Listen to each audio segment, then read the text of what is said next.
겸손한 스타일이 아니신데. 아, 이거 깨알 홍보는 하더라고, 네. 양반이. 본인이 작다고 하는 순간 네. 작은 게 그게 아니에요. 아니야.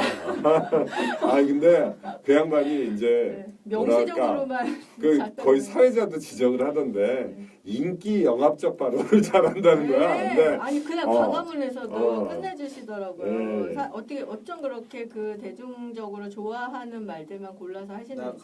그러면 광화문 얘기 나왔으니까 안시사 얘기 하나만. 네. 네. 아니 그 아까 이제 두 개 해도 돼. 시사회 후기에서도 나왔고 참 안희정답다. 그 거기서도 대화 협치를 얘기하고 그러니까. 그 광화문에서도 네. 거기서도 또 야, 국민 여러분들이 이상한 탄핵까지 오고 또 대통령 만드는 거 보니까 내 정치인의 소신이라는 걸 또 어떻게 말씀드려야 된다 그 얘기를 또 맨날 하잖아요. 그게 머릿속에 꽉 차 있는 거예요. 나는 근데 오늘은 점수 많이 따야 되는 자리니까 안 그랬으면 좋았겠다는 생각도 들지만 내가 저러니까 안희정 좋아하지 또 생각. 시사회에서 어제도 그렇게 얘기하시더라니까요. 지나치게 일관적이죠. 네. 자기 철학이 아, 확고하게 근데 있어서 그런 건 좋더라고요. 저도 그날은 또 유시민 작가도 이제 한번 좀 약간 자기 고집 비슷한 게 있으시더라고요. 그리고 얘기를 하는 게 약간 시비조야. 물론 뭐 말투다 좀 그런 게 있어요. 농담이라고 믿고 싶긴 한데 뭐 또 선의 얘기가 나왔더니 아 그놈의 고집 좀 버려라 뭐 이딴 식으로 또 나오는 거예요. 근데 그날 아니 칼같이 끊으시더라고요. 부동층이 딱 한 마- 분고해지는 아니, 인기 영합적인 그죠. 너무 이 인기 시청자층을 영합적인 정확히 파악하고 어. 계시고 아 근데 하시는 말씀이 저는 너무나 찡했던 게 이제 제가 그 국민들한테 직업 정치인으로서 어떻게 자기 신념을 말해야 될지를 이제 좀 이번 선거를 통해서 배운 것 같다고 얘기를 하시더라고요. 경선을 통해서 그게 뭔가 좀 더 세련된 정치 기술이나 깨우침이 있지 않았나. 그래서 뭐 유시민 작가의 그 어떻게 보면 이딴 식의 시비를 아주 깔끔하게 정리하는 훌륭한 발언이 그날이었었습니다. 유시민 씨의 발언이 저는 이해가 잘 안 가는 게 그 음. 고집이라는 게 뭐 4대강 사업 이런 것처럼 굉장히 나라에 큰 손해를 미치거나 그런 것도 아니고 그냥 선수에게 정신적인과 신념적인 측면이잖아요. 그래서 그죠. 정치인이 자기 신념에 대해서 고집을 안 부리면 뭘 고집을 부려야죠? 그러게 그러니까 말이야. 뭐 인기 영합적으로 뭐 눈치 봐가지고 그런 퍼퓰리즘에 해당하는 발언만 일삼으면은 뭐가 되겠어요. 근데 이제 또 한편으로는 좀 새겨들을 필요도 있는 게 국민이 이제 현재 한 100 정도의 눈높이를 갖고 있는데 갑자기 이제 200에 관련된 얘기를 하는 것보다는 그냥 110이나 120 정도의 안내 기능을 수행하면서 본인의 정치적 신념을 설득하는 거 이런 건 필요하다. 뭐 그렇게 아주 좋은 충고로 받아들이는 게 좋을 것 예, 같습니다. 저는 그날 광화문에서 느끼면 유시민에 대해서는 저는 뭐 잘은 모르지만 약간 좀 뭐랄까 뭐 길들이려고 한다는 느낌? 아니 근데 그 사람도 또 자기 독특한 스타일이 있는 거죠. 근데 아니 저는 뭐 지난 경선을 통해서는 이 양반이라고 그래서 중립적인 태도를 취하는 척하면서 하면서 결국은 아니야 말리는 척하면서 센 놈 편을 든다니까. 중립이 아니에요. 중립과 지적으로 갈수록 그러니까 제일 중립인 치사한 선수야, 그 척하면서 사람은. 길들이고 이제 그렇게 하는 그래서 싫어하는 사람이 되게 많아요. 그죠. 대한민국의 그러니까- 절반 이상은 네. 좋아합니다. 근데 아이, 좋아하는 사람도 많던데. 그러니까 그만큼 싫어하는 사람만큼 좋아하는 사람이 많은 거죠. 아니 근데 그 이제 뭐 다른 유명한 말씀도 하셨잖아요. 어제 시사회 때 이제 뭐 3살 거든 8까지 간다 이것부터 시작해서. 영화에 근데 잘 안 바뀌어요. 안 바뀌는데 유시민 작가님도 이제 장점이 많은 분인데 장점만 보죠. 옛날에 그런 말은 진짜 본인도 지우도록 노력해야 될 것 같아요. 이 옳은 말을 저렇게 싸가지 없이 하는 사람 처음 본다는 말이 그때는 정말 제가 무슨 뜻인지 최근에 알았다니까. 너무 과했나? 어른들이 많이 그런 얘기 했었어요. 저희 교회에서도. 아니 제가 한 말이 아니에요 이런 얘기. 쟤는 정말 똑똑한데 왜 이렇게 싸가지가 없냐 얘기 되게 많이 했었어요. 뭐 그런 사람 뭐 한둘인가요? 그게 너무 유명한 사람이니까. 그렇지. 문제가 된 거죠. 대표주자. 아니 근데 또 친하게 지내야죠. 다음에 그렇죠. 토크 콘서트 때 또 만날 건데. 우리 근데 좋은 얘기만. 매일 마주 볼 것 같아요. 왜냐면 썰전도 그분 하시고 막 되게 유명한 방송도 많이 하고 그러시잖아요. 그러니까 방송이 거의 노예가 된 것 네. 같아요. 아 그거 있다. 뭐 차이나는 클래스? 또 아.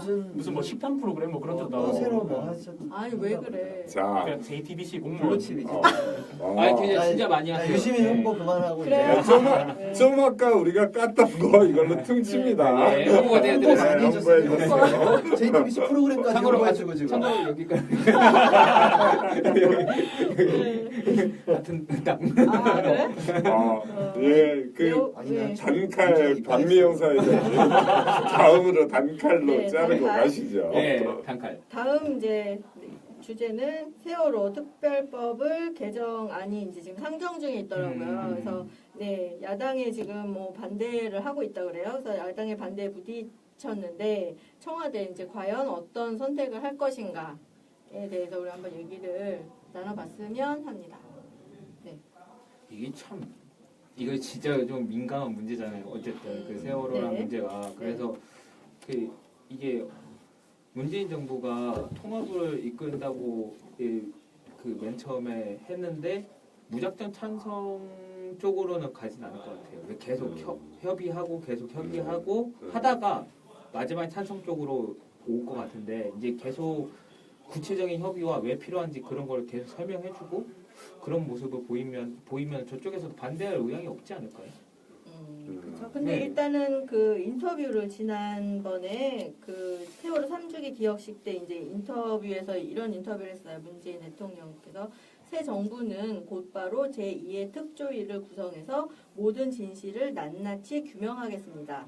국회에서 법 통과 안 돼도 대통령 권한으로 특조위를 재가동하겠습니다. 라고 인터뷰를 했어요. 그래서 이 인터뷰를 가지고 이제 오늘 아마 그 조선일보에서 그런 이제 어떤 그 예측 기사 그런 식으로 아마 낸 것 같아요. 이제 청와대에서 이제 그렇게 고심을 하고 있는 거. 근데 청와대에서 이제 할 수 있는 방법으로는 이제 대통령령으로 하든지 네. 이제 어떤 뭐 감사원의 뭐 도움을 받아서 이제 감사를 하는 식으로 하든지 어떤 방안을 이제 이런 식으로 할 수 있다. 이런 방안을 3가지 정도 이렇게 얘기를 했어요. 이제 국회에서 통과를 안 해주면 그런 식으로 얘기를 했어요. 그래서 어떤 선택을 할지 이제 아직은 모르는 거죠. 이제 네. 통과가 아직 안 됐기 때문에 그래서 이제 기추가 좀 근데 지목되고 그래서 참- 이런 상황이라면 그러니까 어떻게 할 것인지 어떤 선택을 할 것인지 또 일단 4대강은 감사가 들어갔잖아요. 어쨌든 간에 그전 정부의 문제점이라기보다는 그전 정부가 하던 걸 감사를 했기 때문에 감사 쪽으로도 그쪽으로 방안을 돌려보면은 그런데 나쁘지 않을 예. 것 같긴 해요. 근데 이거는 제가 이제 오늘 좀 이제 그 국회 홈페이지에 가서 법안이 상정된 거가 있다고 하길래 들어가서 자료를 봤더니 그 만약에 그 개정 안대로 하면은 이제 뭐 기간도 연장할 수 있고 권한들이 많이 강화가 돼요. 많이 그 할 수 있는 권한들이 그런데 대통령령으로 하게 되면 그것보다는 아무래도 좀 파워가 축소된 약하죠. 그렇죠. 파워도 약하고 기간도 뭐 그렇게 강하게 이렇게 규정할 수 없고 아니, 하는 점이 있어요. 네. 저는 뭐 이건 약간 뭐 소신 발언일 수도 있고 이제 욕먹을 발언일 수도 있고 이런데요. 그런 생각해봤어요. 이 나를 중심으로 이렇게 생각을 한다. 사람마다 처해 있는 게 다 저기죠. 저는 오히려 별로 그렇게 악유가 크지 않은 거. 그러니까 제가 핸드폰을 좀 이따 바꿔야 되는데 그 단통법 같은 거, 그거는 이제 컨센서스가 다 있잖아요. 이제 어떻게 보면 보조금의 지급 상한을 두는 게 통신사를 살찌우는 거다.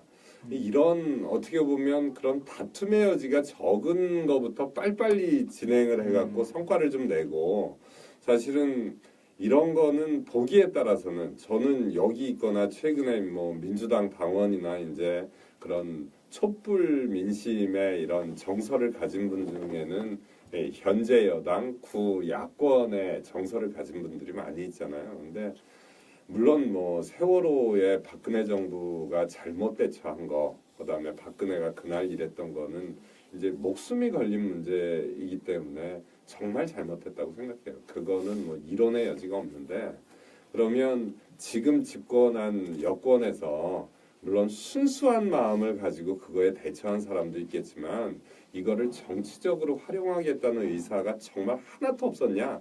그렇게 되물으면은 단칼에 그렇다고 얘기하기 어려운 사람들도 있을 거예요. 근데 이제 이 건에 있어서는 뭐 그런 면이 있는 것 같아요. 이제 이게 핵심 쟁점으로 너무 초기에 부각되면 또 하나는 뭐 이명박 쪽에서도 이제 면피하려고 그런 면도 있지만 앞에 뭐 감사들이 이제 눈 가리고 아웅 감사도 있고 뭐 4대가 이 정치보복이냐 또 뭐 이렇게도 나오고 그러면 이제 이걸 하지 말자는 게 아니라 이거를 우선순위에 두고 팔 걷어붙이고 제일 먼저 하자 이러면 다른 부분에 이런 것들은 이제 어떻게 보면은 찬반이 갈리기가 굉장히 큰 문제거든요. 그다음에 제일 어려운 게 누가 죽은 문제, 죽고 사는 문제, 그것도 학생들이나 어린애들이 죽은 문제를 표면에 내세워 갖고 밀고 가버리면 겉으로는 내세워서 욕먹을까봐 차마 말을 못하지만 속으로는 더 이제 야 다른 것도 아니고 저걸로 밀고 나가냐 이런 생각을 하는 사람들이 생길 수도 있겠다. 그런 측면에서 보면 어떤 효율성이나 이런 측면을 신정부가 출범해가지고 나라를 정상화시키는 수순에 있어서 보면은 오히려 이제 이거를 뭐 급선무로 해서 넘버원 순위로 처리를 해야겠다. 이거보다는 아까 그런 당장 빨리빨리 할 수 있는 문제를 좀 먼저 하면서 마찰 저항을 줄여서 속도감 있게 나가면서 이제 이거는 당위성을 가지고 그 뭐 차순위로 처리를 한다든가 그런 발상도 좀 필요하지 않나 그런 생각을 좀 해봤습니다. 이제 저처럼 생각하시지 않는 걸 알아요, 대부분. 하실 수 있는 말씀도 네. 그러면 이제 정동진은 그 우선순위의 면에서 살펴본 거고, 그렇죠? 우선순위 차원에서. 저는 이제 뭐 절차적인 거랑 현실적인 부분을 좀 생각을 해봤는데 네. 아무래도 문재인 대통령이라는 그분 자체가 뭐 어떤 세월호에 대해서 뭐 세월호 유가족들이랑 또 굉장히 유대가 깊었고 이제 그분들의 이제 염원을 좀 등에 업고 또 대통령이 되시는 부분도 없지 않아 있고 네. 그래서 아예 그 세월호에 대한 조사를 뭐 안 한다거나 그렇지는 못할 것 같고 그렇죠. 뭐 어떻게든 새롭게 조사를 하거나 네. 뭐 새롭게 뭐 보상 체계를 뭐 다듬는다거나 뭐 이렇게는 하실 것 같은데 네. 그거에 특별법을 다시 또 제정을 한다거나 네. 특별법을 뭐 개정한다거나 하는 건 저는 좀 무리가 있지 않나 싶은 게 그러니까 애초에 법치주의 국가에서는 특별법이라는 게 많으면 안 돼요. 네, 그렇죠. 되게 이제 어떤 한 사안에 대해서 이렇게 특별법이 많으면 안 되는데 이게 세월호 같이 특수한 사람 같은 경우에는 특별법을 만들기도 하죠 가끔씩.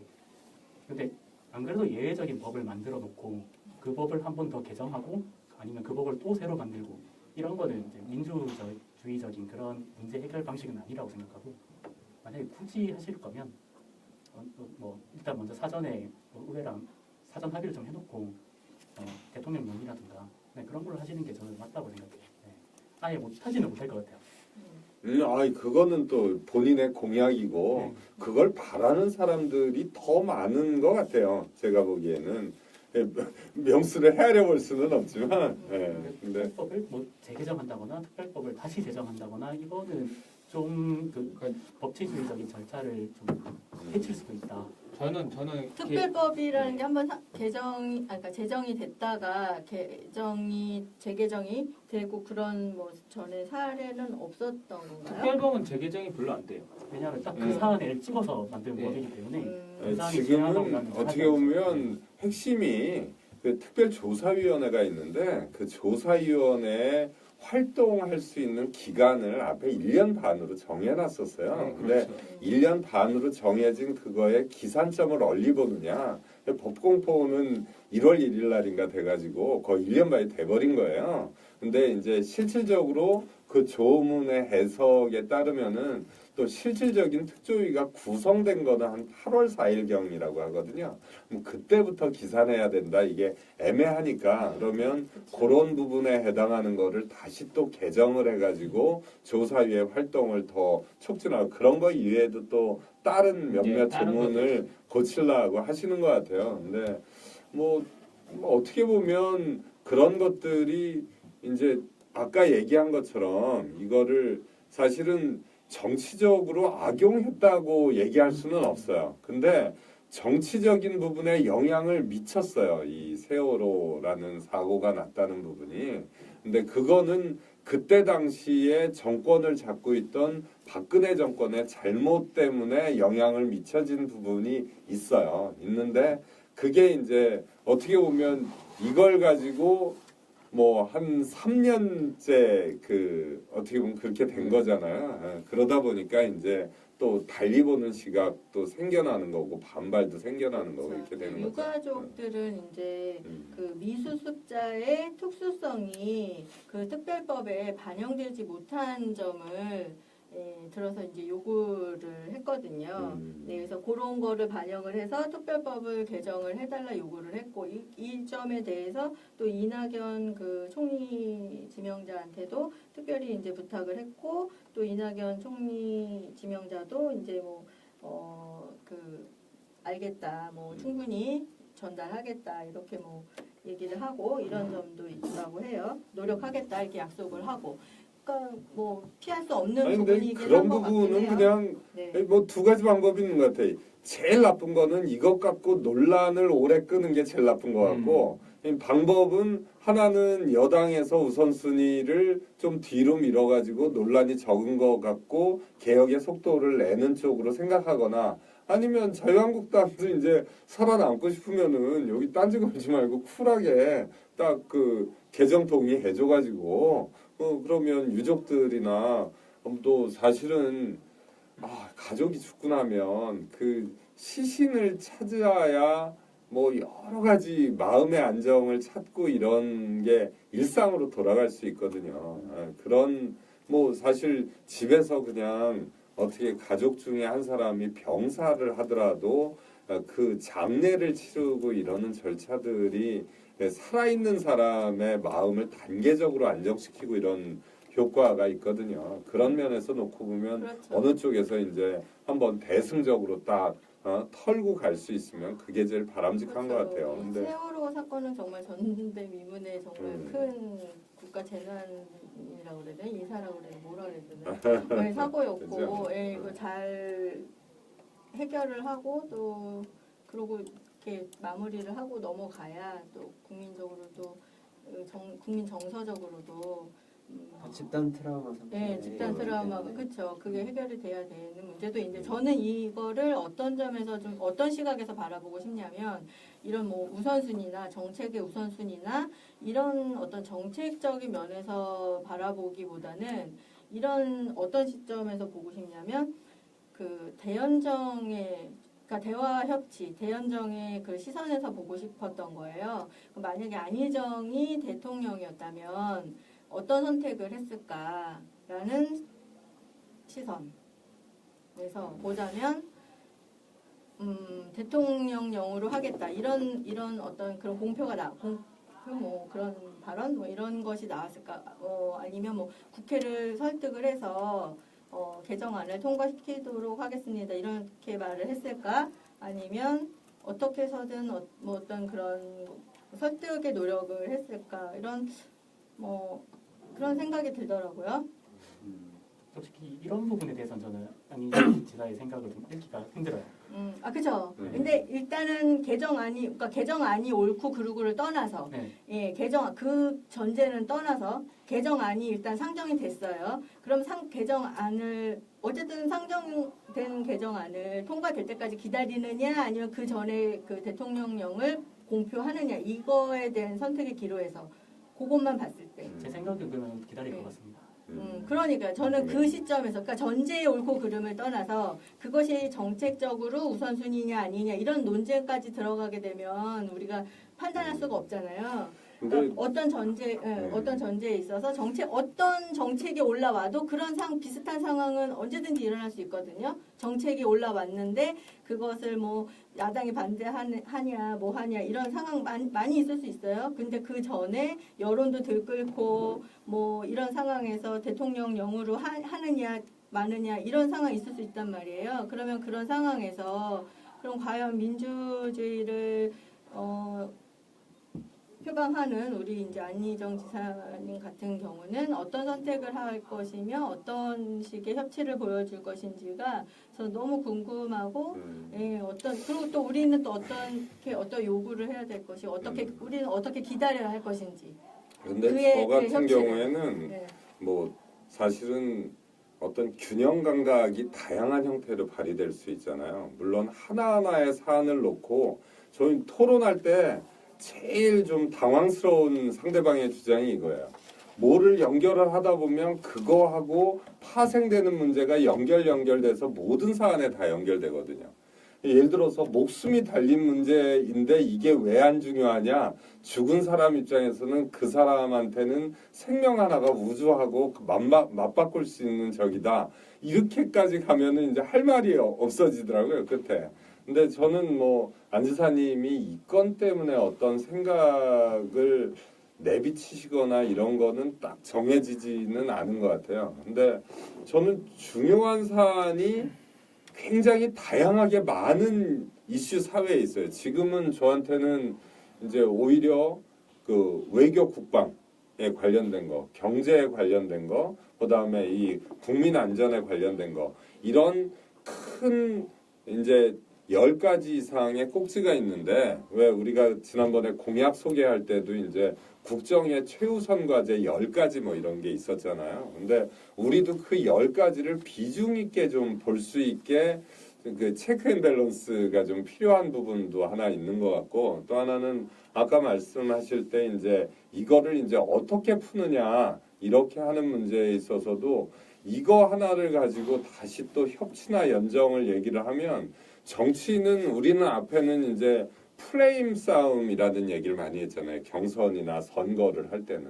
근데 이제 실제로 행정을 운영할 때는 뭐 이니시에이티브라고도 표현하고 뭐 바둑식으로 얘기해서 이제 선수를 잡는다 그러는데 이제 선수를 잡고 가는 게 중요하거든요. 바둑에서 선수라는 건 뭐냐면 내가 지금 이 돌을 하나 놓는데 그 돌에 대해서 당장 대응을 안 하면 내 대마가 죽는 거예요.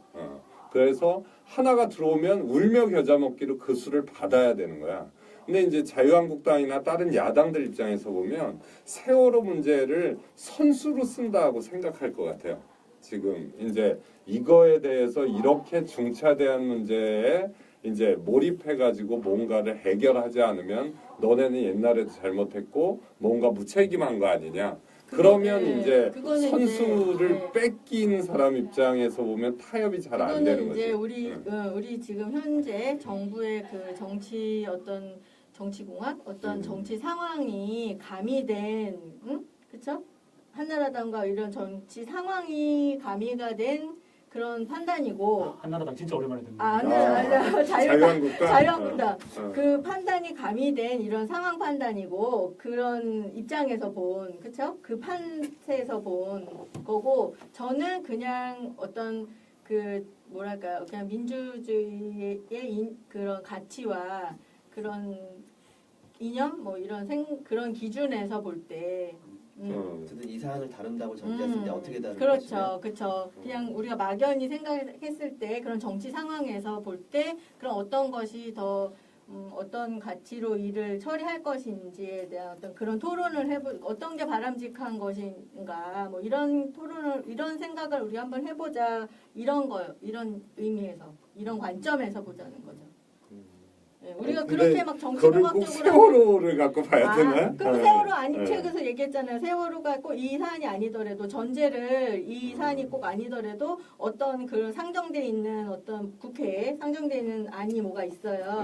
네, 목숨이 달린 뭐 그런 문제가 누가 죽고 사는 문제가 아닌 상정돼 있는 문제가 있어. 그런데 뭐 여론은 뭐 빨리 해라 뭐 해라 막 들끓고 있어요. 그런 상황에서 그러면 어떤 선택을 할 것인가가 이제 비슷한 상황일 때 저는 뭐 이게 이제 어떻게 보면은 문재인 정부의 초기 15일 이거하고 연관된 주제로 우리가 얘기하고 있는 거잖아요. 근데 결국은 선수는 잡아야 되는데 선수를 잡는 방법이 저는 이제 좀 더 세련된 방법이 있지 않을까. 그래서 저는 이미 선수를 잡았다 생각하는데 그 문재인 정부가 이미 선수를 이거 말고 이거 세월호는 솔직히 선수 잡은 것도 아니고요. 솔직히 말해서 그냥 지금 상황을 보고 있는 상황이에요. 문재인 정부가 지금 선수 잡은 거는 나는 그 선수국, 문재인 네. 정부국 이거와는 별개로 그냥 이것만 가지고 얘기하고 싶은데 자꾸 근데 그거랑 아니, 연결시켜서 그게 아니라 얘기를 이제 하니까. 아니 지금 네. 세월호 주제를 얘기하다가 일리 번지니까 그러니까 그 세월호 주제를 가지고 이 얘기가 시작은 됐지만 그런 어떤 주제가 됐지만 소재는 됐지만 아니 그러니까 네. 어쨌든 문재인 정부도 그렇게 해야 된다는 거잖아요. 그러니까 그렇게 했으면 좋겠다라는 아니 어떤 선택을 할 것인가잖아요. 어떤 선택을 하든지 이거는 간에는 예, 우리는 알 수 없는 거죠. 저희가- 옳다 그르다라고 우리는 말할 수는 없는 거고 질문이지 그냥 물음표인데 그러니까 그걸 가지고 우리는 뭐 안희정이라면 어땠을까라고 한번 생각을 해볼 수 있다 이거죠. 그러니까 팀장님의 질문의 의도를 반영해서 네. 제가 이제 말씀을 드려보자면 네.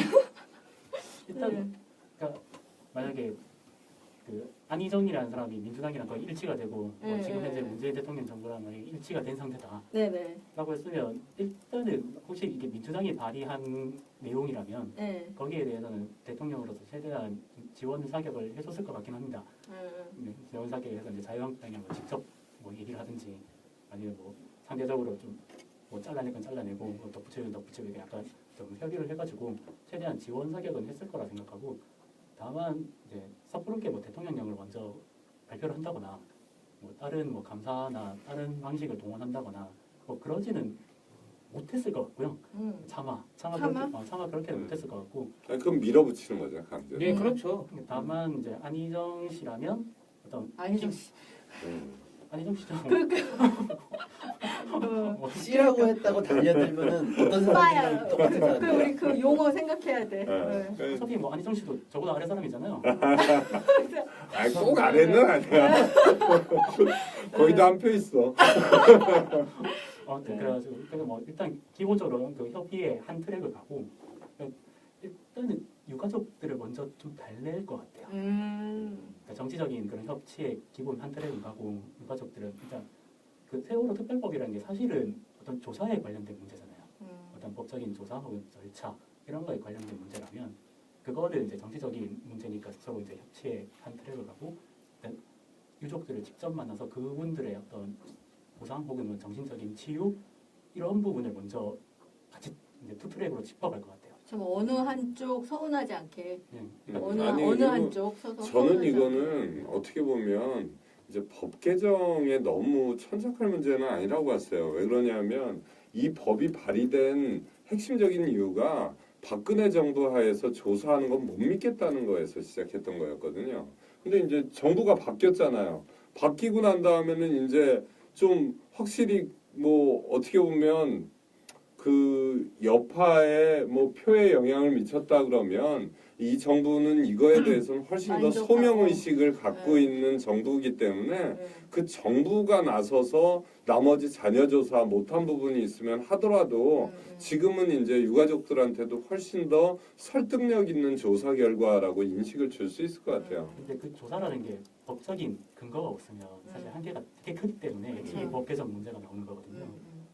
애초에 지금 그 조사가 그 법적으로 조사가 끝나버렸어요. 사실은 그것 때문에 문제가 되는 거고 그때 포함되지 못했던 여러 근데 가지 그 말, 사안들이 이 있으니 정동재 말도 근데 일리가 있는 게 얼만큼 조사를 하고 얼만큼 법 개정을 하고 해야 그걸 만족할 수 있겠어요. 사실은 이렇게 개정을 해도 또 조사를 해도 뭐 다 만족시킬 수 있을까요? 그렇죠? 그래서 제가 이제 안 지사의 관점을 얘기를 네. 한 게 그러니까 투 트랙으로 갈 것이다. 어떤 법적인 절차의 문제는 정치적인 논쟁이라 이제 그거는 한 개의 트랙으로 이제 협치의 부분을 자, 만들고 여러분 이게 너무 궁금해하시니까 네. 이게 뭐 이순주 씨가 안희정이라면 야당과 여당 세월호 유가족을 한 자리에 모이게 했을 것 같다고. 다 모여. 아 근데 싸움 날 것 같은데.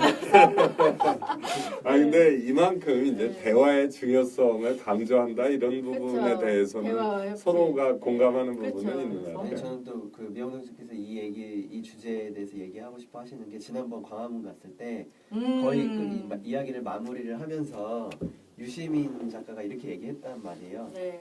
문재인 대통령이 어떻게 해야 된다. 네. 약간 선동성 발언을 네, 했는데 뭐라 결국엔 했냐면 연말까지는 대통령령으로 할 수 있는 모든 걸 그냥 다 해버려라. 다 해버려. 다 해버려. 그게 맞는 거야. 뭐 법 가지고 이렇게 시간 또 하면 걸리니까 시간 걸리니까. 네. 할 수 있는 거 다 해라 막 이러면서. 그러면서 이제 자꾸 국민들이 사이다 감정을 느끼게 하고 네. 그런 거에 문제 의식을 저도 약간은 음. 그게 맞는 건가? 그러니까 저 살짝 대통령령이 근데 거슬리더라고요. 그게. 헌법적으로 보자면 네, 헌법적 아니, 근데- 권리는 맞기는 맞죠. 뭐 어째- 틀린 말은 아닌데 그러니까 어쨌든 간에 그 유시민이라는 사람은 문재인 정부가 아니고 그냥 평론가의 중에 한 명이잖아요. 그러니까 그 분 말씀대로 뭐 행할 거라고 생각도 안 하고 솔직히 말해서 저는 행한 거 그쵸 뭐 예, 들을 건 아니지만 예, 들을 건 아니지만 그러니까 그거를 너무 저희가 이제 저는 염두에 두지 말자. 예, 염두에 두지 말고 그냥 하는 대로 지켜보다가 저희가 그냥 너무 좀 엇나가면 그때 말해보죠 그냥. 그래서 제가 이 주제를 오늘 제가 페이스북에 담벼락에다가 이제 썼어요. 네. 이제 뭐 간단하게 이제 문제 제기를 막 이렇게 한 건 아니지만 이 기사를 놓고서 썼는데 이제 어떤 그 문재인 지지자인 듯한 분이 오셔가지고 그 기사가 조선일보의 기사가 막 가짜 뉴스라며 이런 그거는 정부에서 청와대에서 뭐 가짜 뉴스라고 밝혔다고 막 찾아보라고 막 이렇게 쓰신 거예요. 그래서 아 그런 기사 못 봤는데 한번 찾아달라고 하니까 나중에는 그런 기사는 없다고 또 본인이 가짜뉴스 아닌가? 그래요. 아, 팩트를 체크해보면 그러니까 팀장님이 직접 그 발의된 내용을 보신 거잖아요. 일단 그 발의가 돼 있는 거고 네. 그게 그러니까 논란이 될 건 자명한 일인데 그렇죠. 가짜 뉴스라고 한 게 가짜 뉴스죠.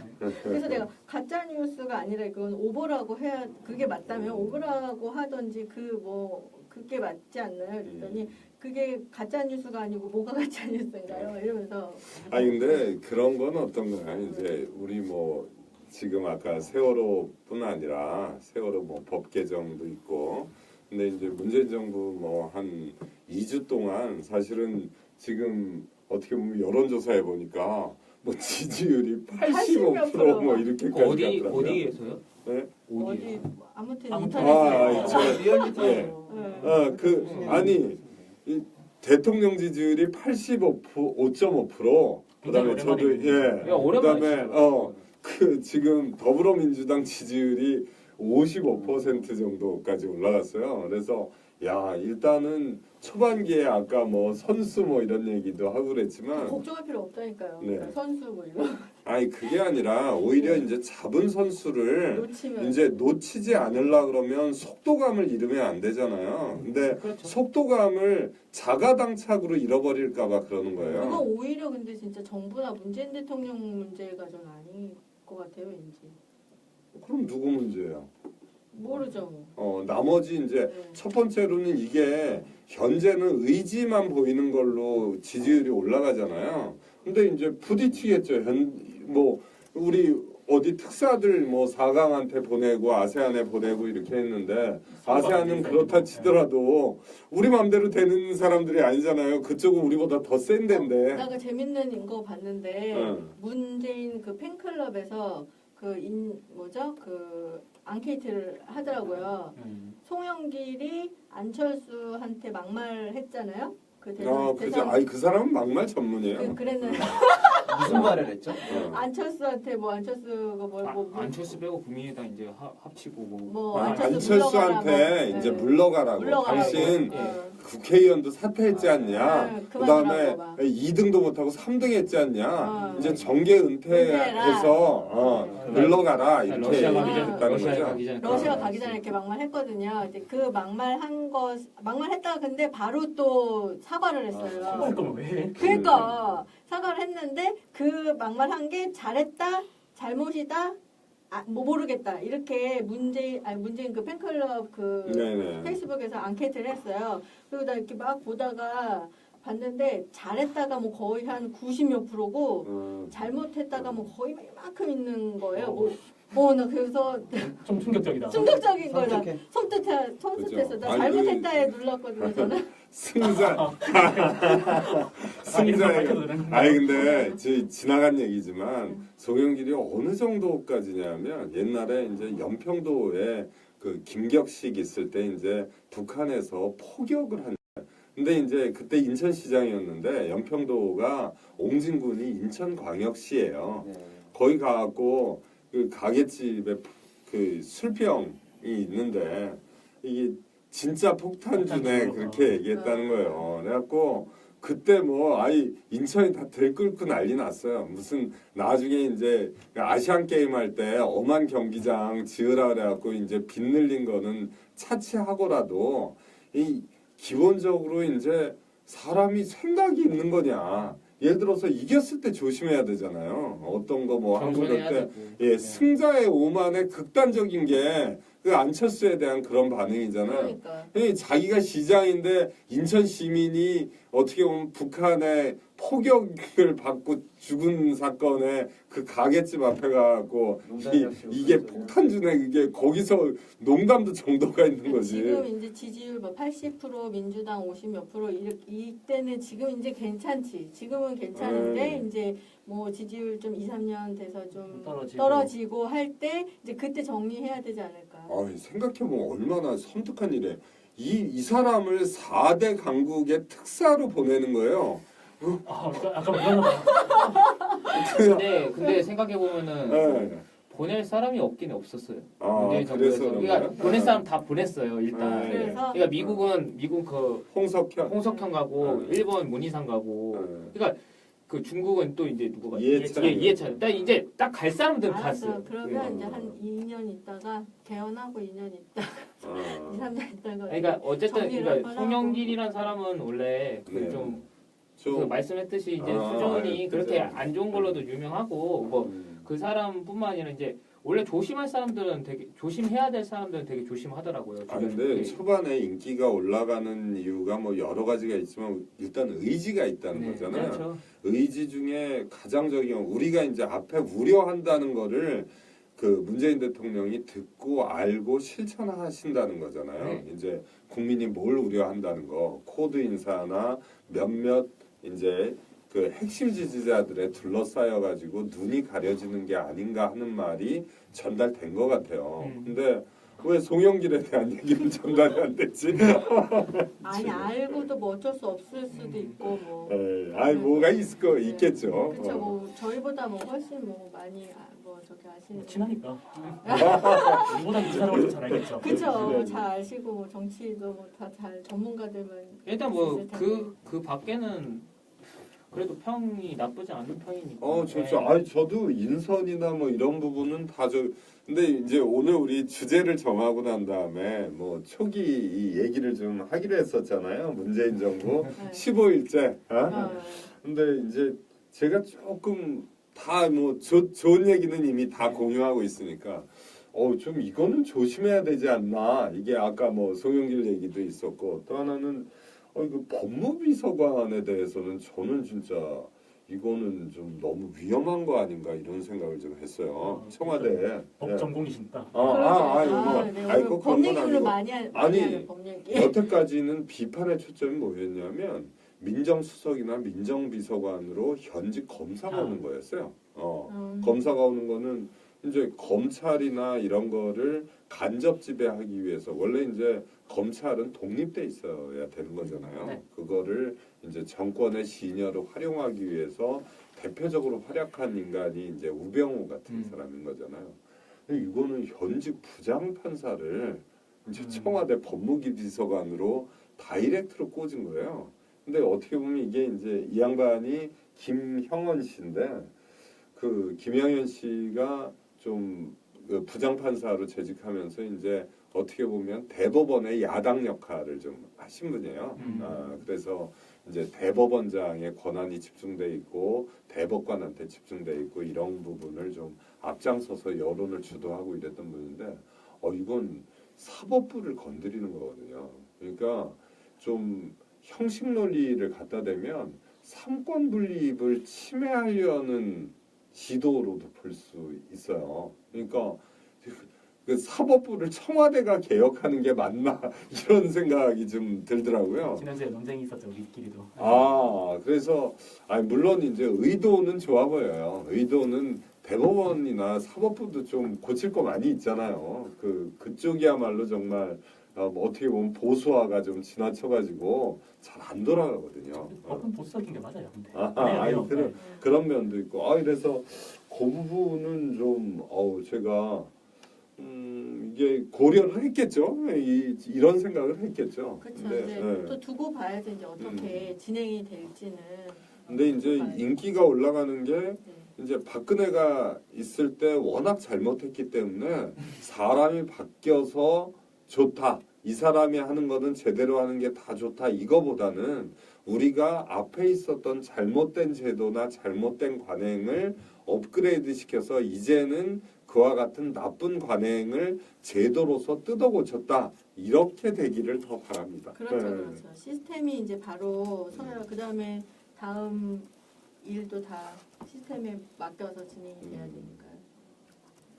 네, 그 문제의식은 굉장히 공감합니다. 네, 현직 부장 판사를 쓰는 거나 현직의 검사를 쓰는 거나 그다음에 뭐 크게 다르진 않을 것 같아요. 네. 제가 생각해도. 경제적인 부분에 대해서도 좀, 좀 이게 새로 기대나 뭐 이런 것도 약간 많이 있는 것 그러니까 같아요. 기대나 걱정이 좀 되는 부분. 예. 그러니까 되게 좀 힘을 주셨던데. 예. 아 맞아요. 그러니까 그 기대 반 걱정. 원래 장하선 그분이 네. 안철수 쪽에서 있었거든요. 그리고 아, 김동연 그분은 이제 역대 정권을 다 거쳐. 예 역대 정권 관료시다. 예 그러니까 그냥 그 청계천 그때 신화 그분 그 소설이 그러니까 그분 이야기 그 시대 이야기예요. 그러니까 그 나이 드신 분들이 아 김동연 하면 알아보시고 그냥 대충은 이름은 들어보시고 다들 그런 거예요. 그러니까 그런 정도까지. 예 그 정도까지 어.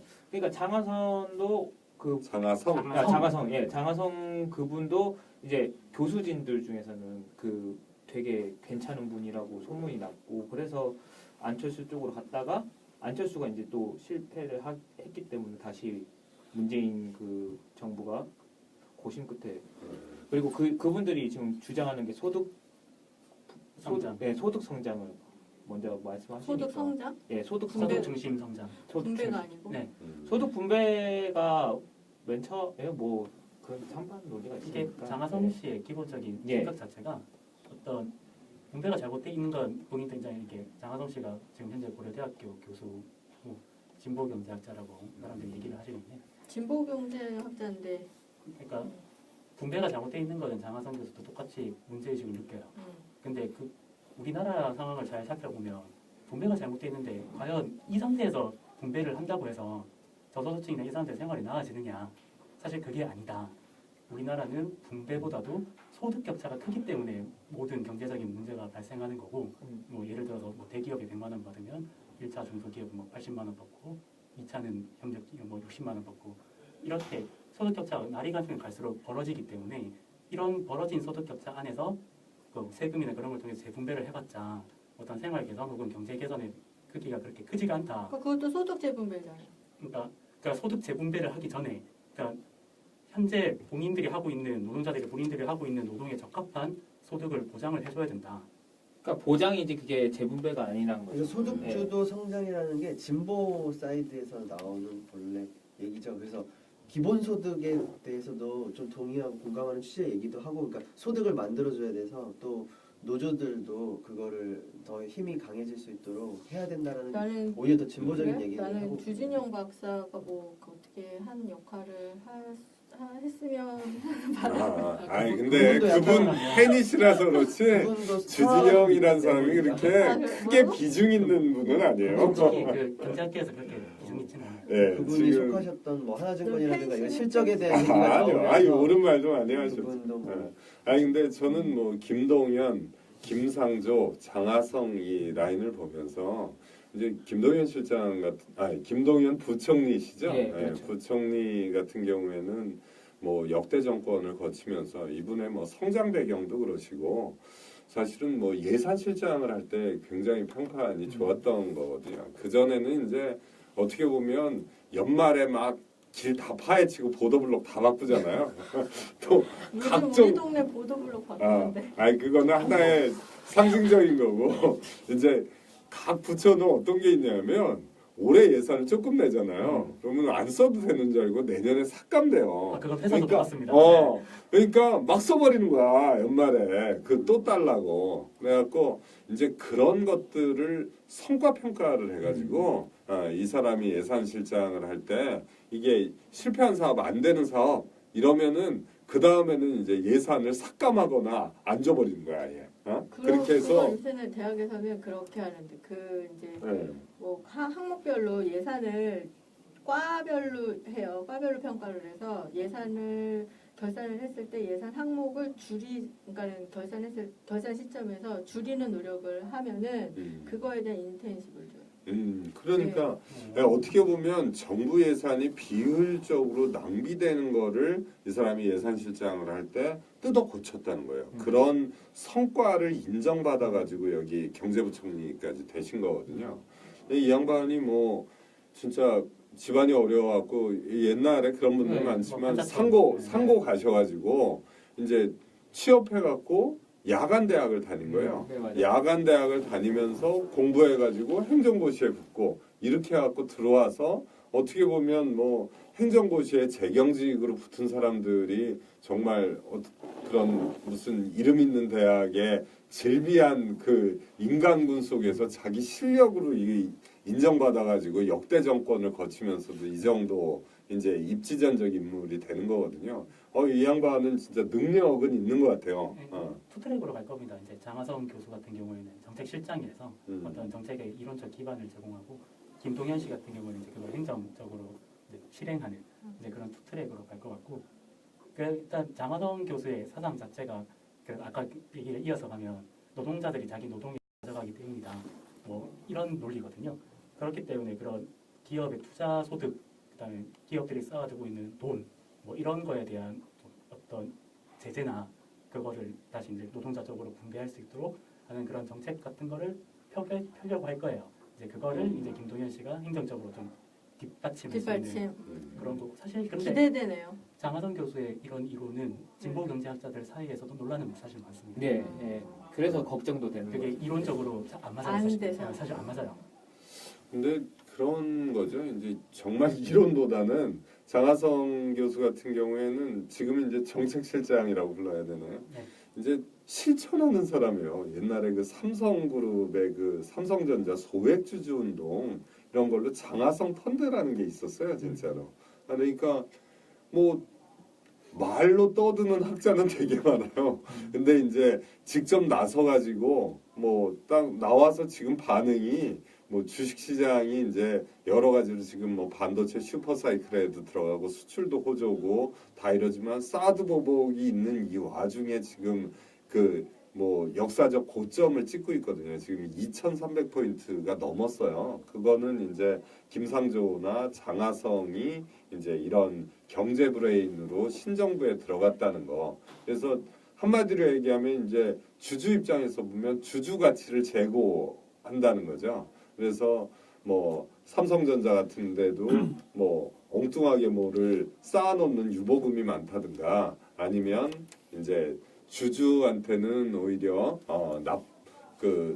뭐 소득 분배 같은 게 그 배당 같은 거를 제대로 안 해주면서 실제로 그거를 악용해 먹는다든가 아니면 지배구조나 뭐 이런 데 있어서 독점을 심화시킨다든가 이런 부분을 개혁할 수 있다 이렇게 아마 시장이 반응을 하는 것 같아요. 뭐 김상조 교수도 마찬가지고. 그렇죠. 재밌는 인사가 될 거고요. 네.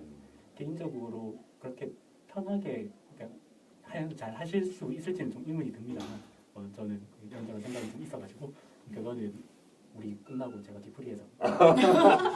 우리 네. 시청자분들 뭐 이 하나 아까 박윤호님 의견을 하나 소개시켜드리고 싶었는데 그 점진적인 개혁 과제의 해법과 입법화가 요구되는 부분 여기는 이제 협치의 어떤 단계적인 제스처가 필요할 것 같다. 네, 그래서 그렇게 이제 말씀해 너무 주셨어요. 한 걸음에 가는 게 좀 부담스럽지 않나 이렇게 네. 단계적으로 추진해. 네, 그 말은 좀 공감이 네, 갔습니다. 옳은 말씀해 예. 주셨네요. 민주주의는 기본적으로 한 걸음 만에 못 가도록 설계되어 있는 거잖아요. 네. 그렇게 하려고 하면 부작용이 나죠. 네.